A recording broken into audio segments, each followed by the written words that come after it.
Let's start. Today we will see how to implement the multi-timeframe Ichimoku cloud in the TradingView Pine script. An Ichimoku cloud has several component lines like conversion line, baseline, leading span line, and lagging span line. Let's see the code. This is an indicator function with the name Multi-Timeframe Ichimoku cloud.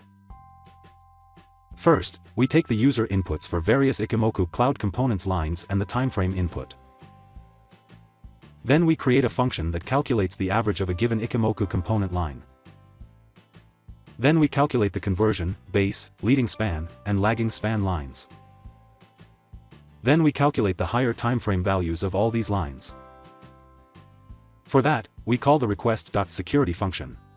The first argument of this function is the current stock name, the second argument is the higher timeframe.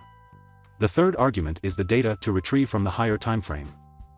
The bracket 1 written in front prevents the indicator repainting issue. The fourth argument handles the gaps. And the last argument handles the bar merge. Finally, we plot these lines. Also, we color the area between the leading span and lagging span lines. Let's add this indicator to the chart. This is our Ichimoku cloud indicator. Right now, we are on the daily timeframe. Let's change the indicator timeframe to weekly. So now we are seeing weekly Ichimoku cloud on a daily timeframe.